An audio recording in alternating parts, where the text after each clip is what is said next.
نحمده ونستعينه ونستغفره ونؤمن به ونتوكل عليه ونعوذ بالله من شرور أنفسنا ومن سيئات أعمالنا من يهده الله فلا مضل له ومن يضلله فلا هادي له ونشهد أن لا إله إلا الله وحده لا شريك له ونشهد أن محمدًا عبده ورسوله أعوذ بالله من الشيطان الرجيم بسم الله الرحمن الرحيم فاذكروني أذكركم واشكروا لي ولا تكفرون فإذا قضيتم مناسككم فاذكروا الله كذكركم آباءكم أو أشد ذكرا فمن الناس من يقول ربنا آتنا في الدنيا وما له في الآخرة من خلاق ومنهم من يقول ربنا آتنا في الدنيا حسنة وفي الآخرة حسنة وقنا عذاب النار إن الله وملائكته يصلون على النبي يا أيها الذين آمنوا صلوا عليه وسلموا تسليما زمان بجمع الدر الشريف اللهم صل على محمد وعلى آل محمد كما صليت على إبراهيم وعلى آل إبراهيم إنك حميد مجيد اللهم بارك على محمد وعلى آل محمد كما باركت على إبراهيم وعلى آل إبراهيم إنك حميد مجيد ما تاسو ته بیان په ذکر الہی باندې شروع کړو مونږ تاسو لکه الله رب العزت جون را نصیب کو نو ان شاء الله دا شپږمه جمعه به هم په ذکر الہی خبره کوو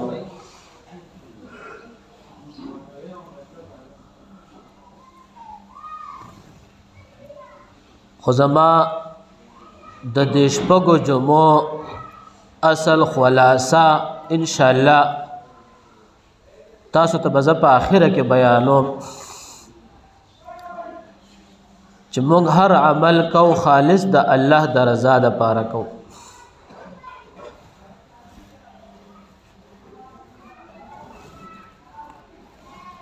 چې مونږ او تاسو د دینه مقاصد وباسو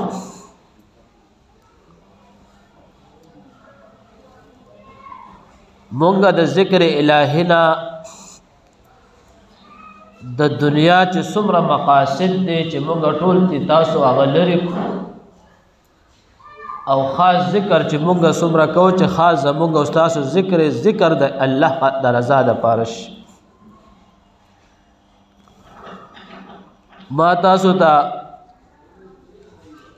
په تیر شوی جمعۃ المبارک په ورځ باندې مرتبه او د ذکر حیثیت بیان کړو د عیسی علیہ السلام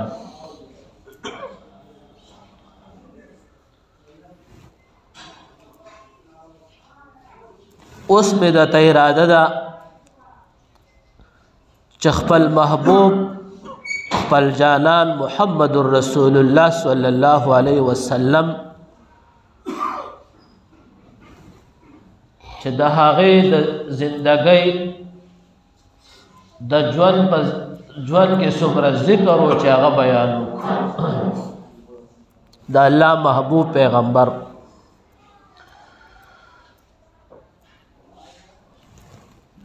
د نبی صلی الله علیه وسلم د صحابه ژوند داسې چې هغه اکثر زندگی د الله رب العزت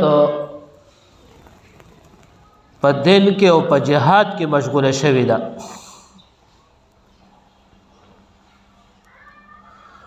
نو هر کله چې د هغه زندگی د الله په جهاد کې مشغوله وا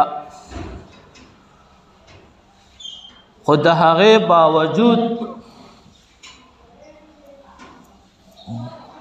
د رب ذکر نه دی پرېخه. کله چې وته نبوت او رسالت ملاو نو تاسو با اکثر اوریدلی د علماونا او څوک چې اجلتلی او عمرولتلی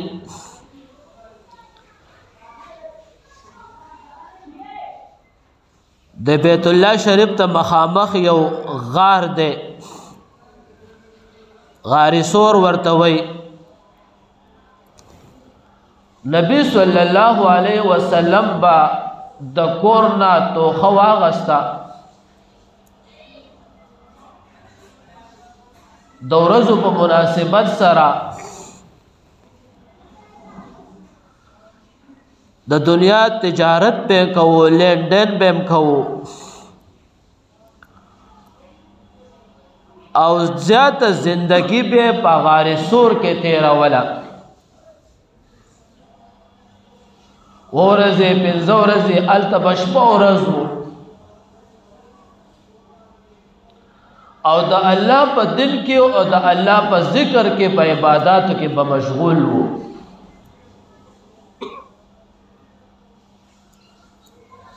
تاسو په ذهن کې به یو سوال راځي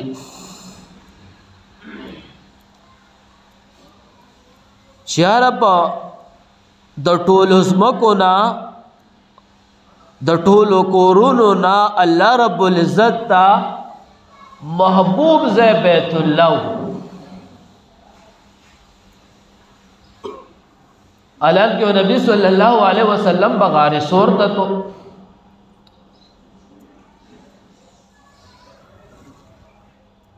نو دغه وخت کې په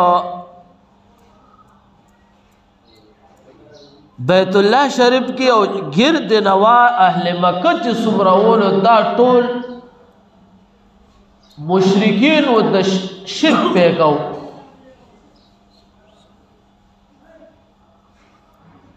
او بیت الله شریف په خپل د بوتانو ډکو.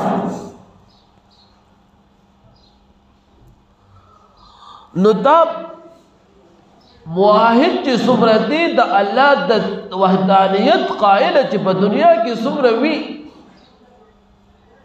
په هر وخت کې او په هر زمانه کې نو هغه شرک برداشت نشي وړی.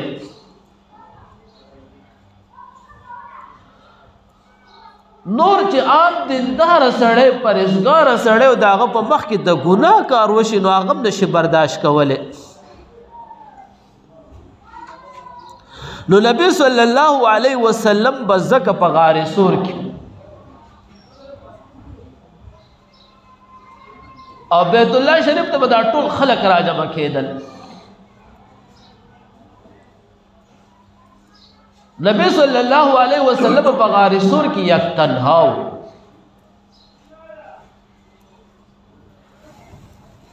نو د الله په ذکر کې به زیات مشغول وو.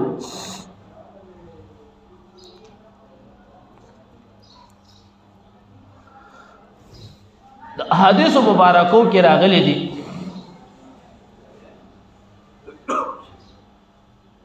حضرت عائشہ امہات المؤمنین رضی اللہ تعالی عنها د هغه د نبی صلی الله علیه وسلم اکثر د کور زندگی ذکر ده. بیبی وا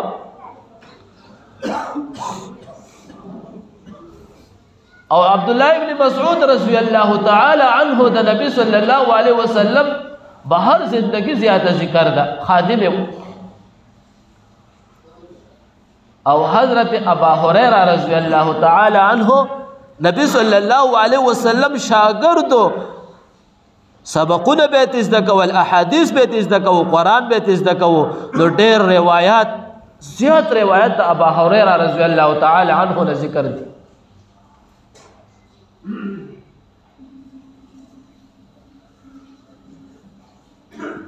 نبی صلی الله علیه وسلم با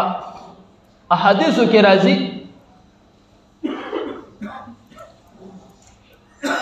د ورځې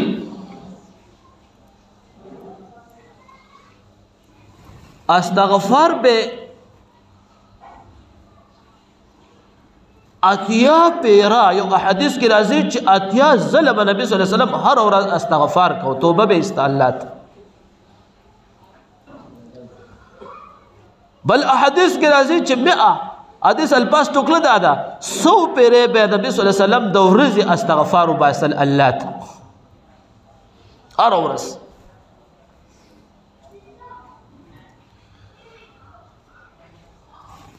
او څومره انبیا په دنیا کې راغلي دي دا د ګناه نه پاک دي، دا ګناه نه کوي. که چېرې یو داسې یو خطا وشي نو هغې ته اجتهادي خطا وایي.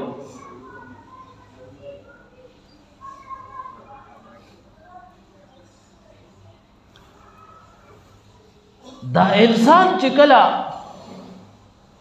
الله رب العزت لوی مقام ته رسي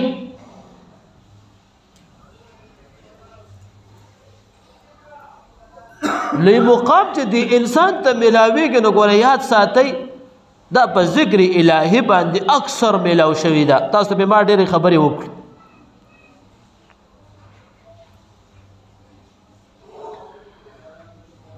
حکایت عجیبه یو کتاب دی اکی دا واقعات ذکر کئی.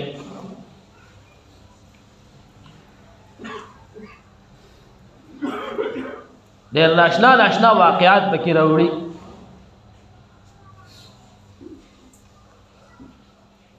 اکی می دا طالبی پا دور کی یو واقعات لستلا.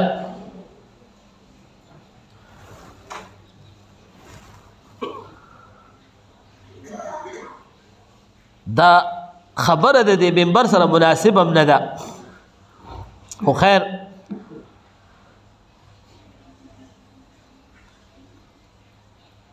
د یو باچا یو خادم و خادم د باچا په کور کې به خدمت کو.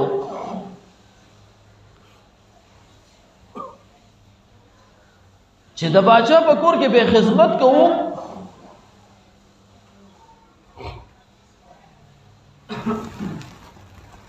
یو وخت کې د باچا په لور باندې سترګې ولګېدې.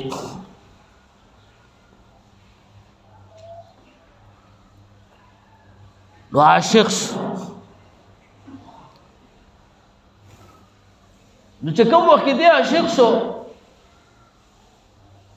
بیا کور کې په پروتو سوچونه به کول. د عاشقان ټول سوچونه کوي، سوچونه به کول. خیر یو خبره کوم څوک به کې آخره کې به شاعران هم جوړ شي.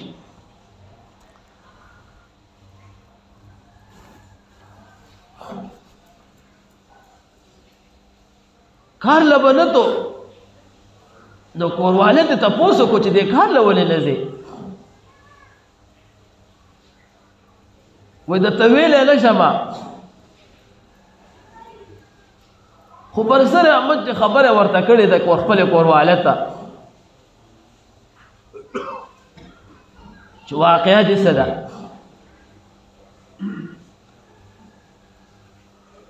کورواله به دې کار لتله دې باچا ته کور کار لبتلا. نو د سړو کار یو شانتي د زنانو کار بل شانتي. نو د دې باچا دې لور ته تپوس کړی دی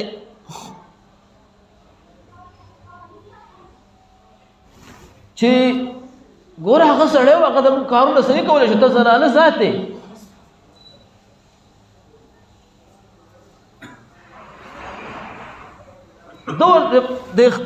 د دې خادم د کورواله ورته ویلې دي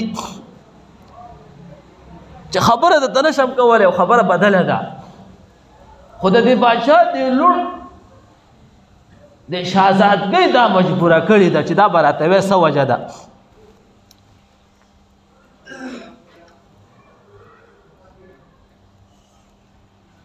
وی چې زما اول یو پیره پتا سترګې لګېدلې دی بیمار دی او پروت دی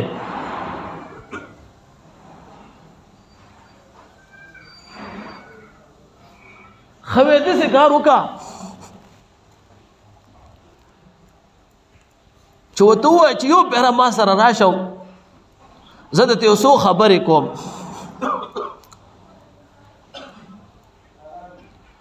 یو پرې د کور د کار له راشه یو څو خبرې درته کوم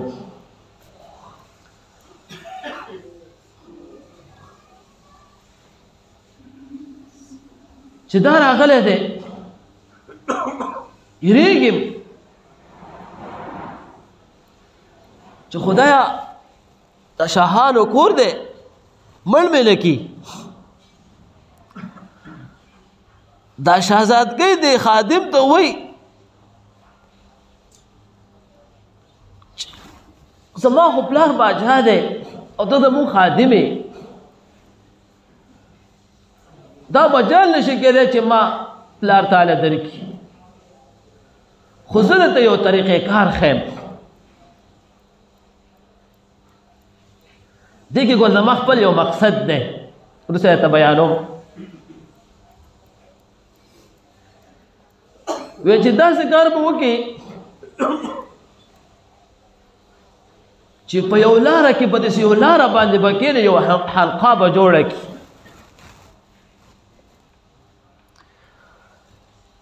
یو حلقه به جوړه کړي او د الله ذکر به سټارټ کړي په خلکو به دمونه اچي پیر سے به ځان نه جوړ کړي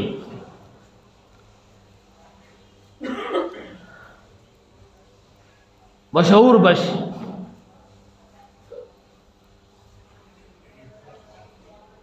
چې کوم وخت ته مشهور شي چې کوم وخت د ما د والد صاحب تعالی درځي نو زه به د پلار ته وایم چې ما موله بوزه نو په دې سره به زه تعالی بیا ملاقات له درځم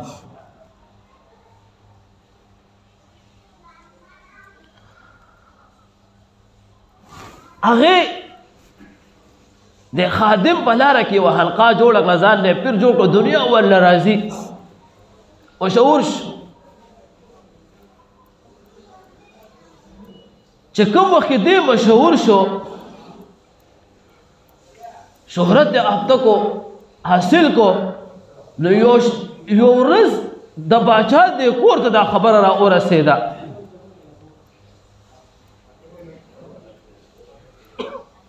چې باچا د کور ته دا خبره را ورسېده نو دا باچا موله شروع شو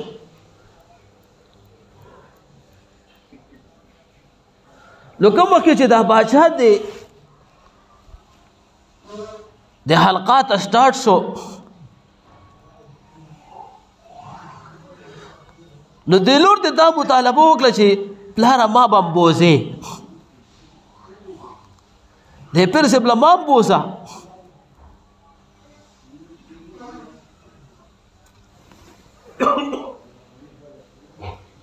وای دې دوران کې دا پلار مجبور کو چې دا لور ځان سره بوتله نو نور دا شهزادګۍ او دا خادم خو یو بل سره پویو چې کوم وخت ورته دا شهزادګۍ کېناسته د پیر صاحب ته وایي چې پیر صاحب سر راوچت کا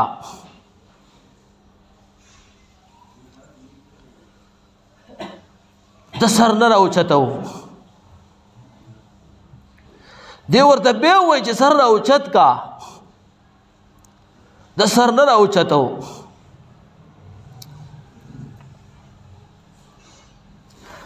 دا شهزادګۍ ورته وایي چې دا طریقې کار خو ټول خو درته ما ښودلی دی اوس خو سر راوچت کا شهزادګۍ یمه دا پیر صاحب ورته وایي چې د اوسه پورې مې څه کول تر ماښامه پورې بېګا ماښامه پورې تر بېګا تر ماښامه پورې چې ما څه کړي دي نو خالص تا په سوچ مې کړلي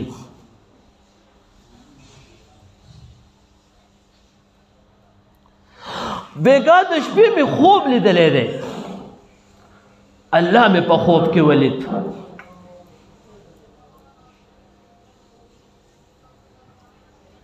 چې الله مې په خوب کې ولید نو الله راته ووی چې ذکر خو کې زما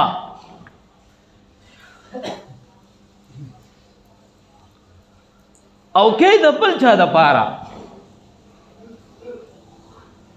مقصد دې پکې بل دی. خو ګوره باچاهان مې د پخپو کې پرې باسل، د دنیا خلق مې د راوستل پخپو کې مې د پرې باسل، تر باچاهانو پورې تا ته پخپو کې پرې باسل. نو بس د دې نه پس اوس په ما باندې عاشق شه، دا ذکر د الله د رضا د پاره کا.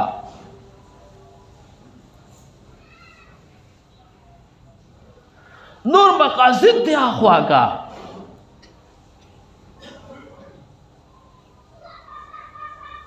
د دې اشاعت کوي ته وای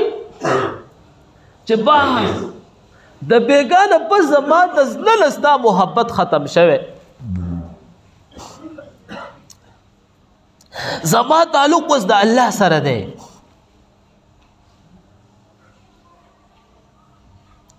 قرآن کریم کې الله رب العزت فرمایي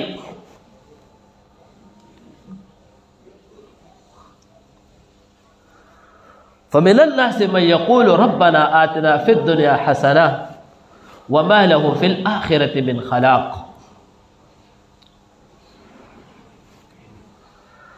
بعض په دې خلکو کې هغه خلک دي چې د الله رب العزت نه خالص دنیا غواړي. دا ټول معاملې په موږ تاسو کې موجود ده.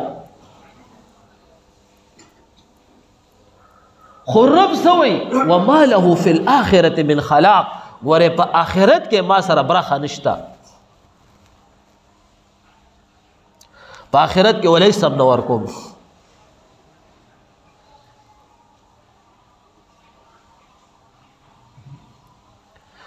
به اولاد دی وای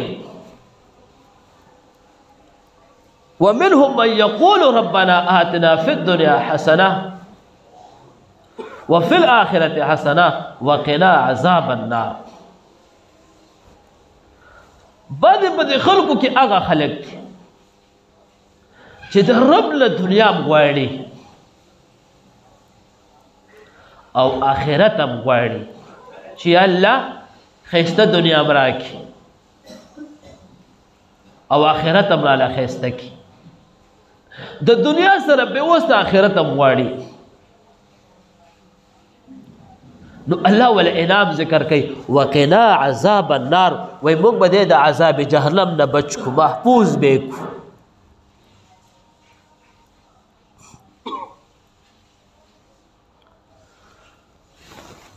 زما ورونو زما د دې شپږو جمعو ان شاء الله روانه جمعه پکې بیا خبره کوم، خو زما د دې شپږو جمعو د دې ذکر الهی خلاصو مقصد خالص ننداو چې مونږ سکو چې خالص د الله د پاره کو، چې د دنیا سوچ ته لري کو، د دنیا فکر ته لري کو.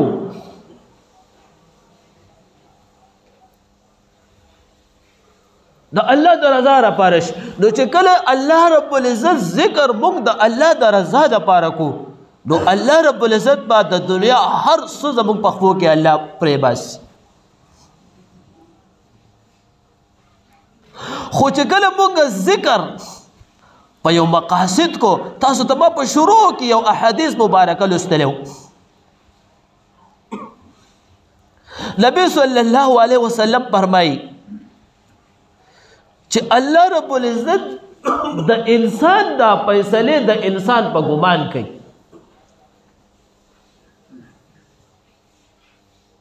زه تاسو ته قسمیه دا خبره کوم چې موږ او تاسو د الله رب العزت نه جائز غواړو امر الله راکړي، او که ناجایز دی غواړو هم یې راله راکوي که حرام دی غواړو حرام هم راکوي ځکه د انسان په ګمان الله رب العزت د انسان له فیصله کوي خو که چېرې موږ او تاسو د الله رب العزت نه ښایسته ژوند حلاله زندگی برکتي زندگی او دا عارضي دنیا او همیشه د آخرت ژوند چې موږ او تاسو د الله نه د کامیابۍ وغواړو نو دا به زموږ ستاسو دپاره د کامیابۍ سبب نشي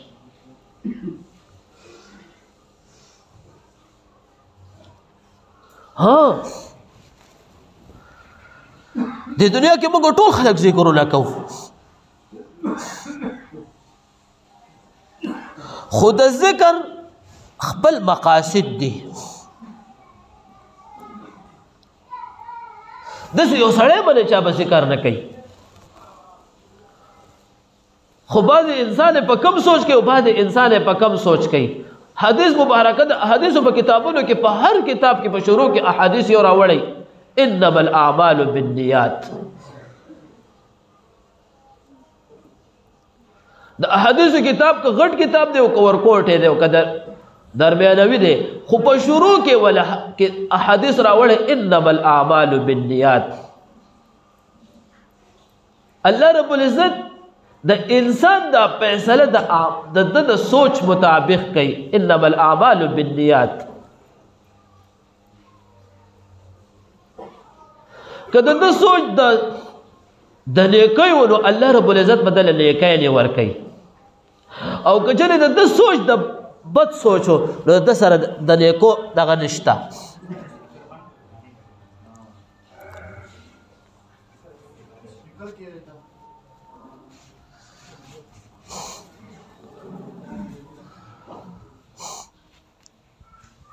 دا یوه خبره ته کومه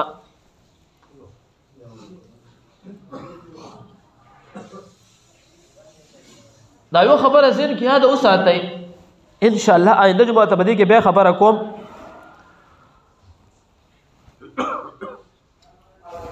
دا بعضې ملګري ما ته مخامخ د خطبې په دوران کې ښکاري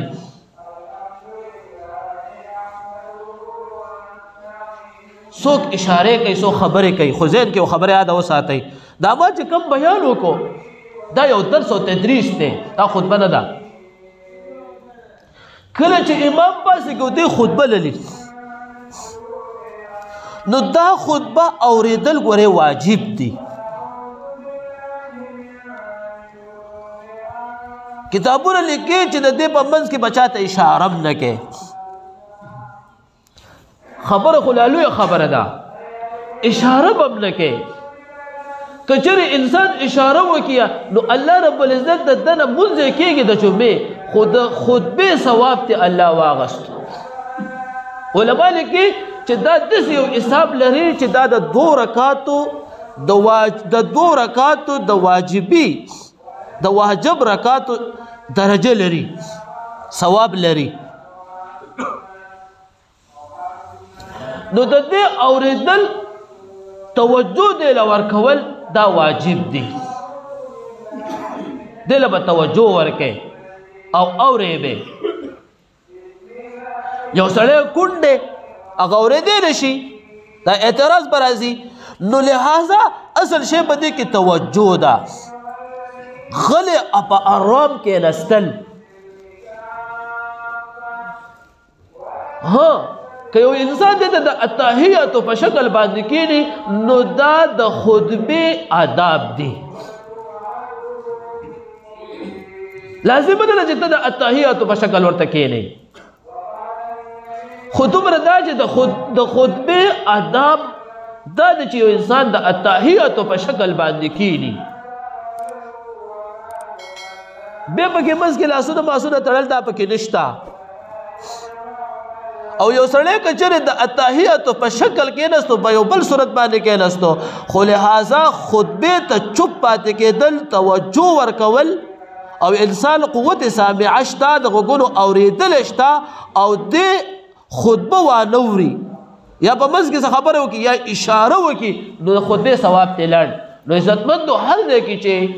نو د خطبه اوریدل وردا واجب دي د جمعې دا خطبه چې کومه ده دا اوریدل واجب دي او باقي چې کوم مخکې خبره تاسو ته دا کوم دا درس یو تدریس دی